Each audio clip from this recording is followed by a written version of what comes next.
Hello, Chase Cunningham, Dr. Zero Trust here, recording for Cybersecurity HQ. I'm going to give you the top 10 things you need to know this week in the space around cybersecurity and zero trust.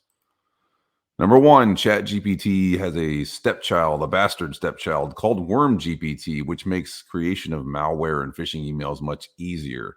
I am currently looking around at this tool and doing some research on it on my own, and I will say that it is a pretty interesting capability set.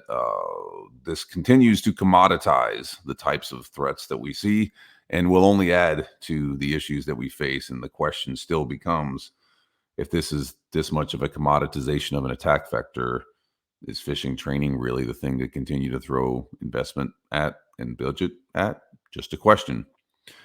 There is a new national cybersecurity strategy from the Biden administration. But guess what? There's no new full time person hired to run the strategic office that's supposed to put this thing in place. That's correct. The White House and the administration, in their infinite wisdom, like all politicians, has decided to bureaucracy their way through this and has created a new national cybersecurity strategy, which has all kinds of great things. But they have not appointed anyone to actually run, lead, manage, or control this. There is an interim person there, but we all know that interim folks do interim things. Not a good thing. More compliance is on its way for the folks that live in New York. If you were unfamiliar with New York, they have a bunch of privacy requirements. They have a bunch of digital requirements. They have requirements for the sake of requirements, and now they're getting other requirements. And this is for the Department of Financial Services, which is already pretty regulated and pretty managed. But there's more. So if you're an auditor, good for you. If you're doing business in New York, buckle up because there's going to be more stuff to deal with. There are some issues with these national cybersecurity strategic implementation plans. So just so you're familiar with how things work within the DoD, you publish stuff and you get guidance from on high, and then they have to come up with a plan of how to put things in place. There's been a budget allocated, but none of that budget will move until October 1 of this year, which is when the fiscal year for the DoD starts. But there are some issues with how they're going to put this thing in place. And there's already been some notes that you don't have directives and authorities for some of the things that are being put into this implementation plan. So how far will it really go? Probably not very far, to be perfectly honest. The EU is talking about being urged to prepare for and actually draft legislation around quantum cyber attacks with a coordinated action plan. This is interesting because if you're following any of the things going on around some of the sort of conceptual threats of China, there's this, I don't know if you'd call it necessarily a tinfoil hat conspiracy theory thing about China is sucking up all the data that it can so that it can apply quantum and then crack encryption and then crack all this data that they've taken over the course of X number of years. Maybe that's a thing.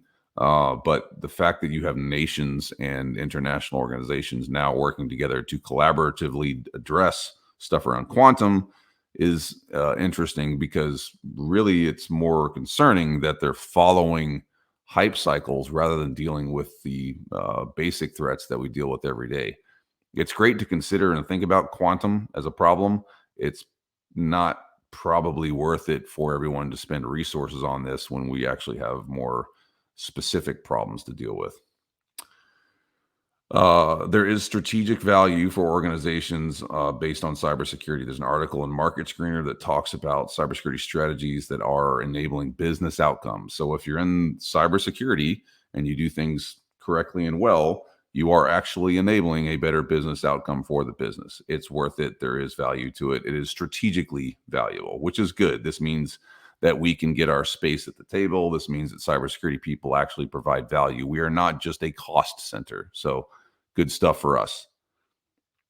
There's an article in Cyber News about train hacking. This is interesting. If you think about how much freight moves, the logistics involved, the threat that's possibly there, we hear a lot of stuff talking about critical infrastructure. If you shut down trains or trucking, that's critical infrastructure at a level that would basically throw the entirety of a nation into a total bit of turmoil. This article is interesting for the ability of, well, could you modify the way that trains get to different places? Could you modify the ability of an organization to get freight?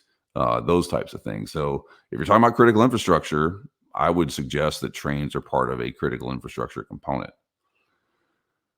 There's an article published about the CISA recommending that logging be used for looking for breach activity. In the realm of duh, I would say this is very high in the realm of duh. Logs are there for a reason, and we log things for the sake of logs because of logs now. So we should be looking at those logs to figure out what's going on now. Totally correct that they are also saying, well, you have to have an ability to parse through those logs, because if you've ever done log hunting, it sucks and it takes a lot of time. If you don't have tools and technology that can enable you to do this at speed and scale, you will never get through logs. But for whatever purpose it provides, whatever value it provides, CISA from on high says, "In Domini Patria Fili Santi, thou shalt look through logs to find stuff," which, duh. And then lastly, there's an article published in crn.com about 10 cool cybersecurity products for MSPs. This is valuable for those folks that are running MSPs or the folks that are dealing with MSPs to say, are you using these things, or is this something you should consider? We're always innovating. We're always bringing new technology, new capability stuff to the stack.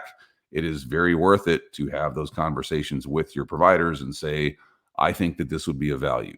So if you are an MSP, go look at this stuff, because it could potentially be useful for you. Anytime that you can scale up and offset some of that human cost is a good day.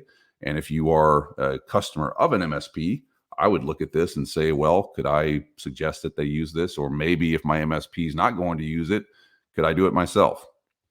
So that's this week. I think that there's a lot of great articles. Go check these links out. If you're not familiar with them, they'll be linked up to my Patreon, and you can do that. And we donate all money to charity. But like I said at the beginning, I'm Dr. Chase Cunningham, Dr. Zero Trust. Appreciate your time, and thanks for checking this out on Cybersecurity HQ.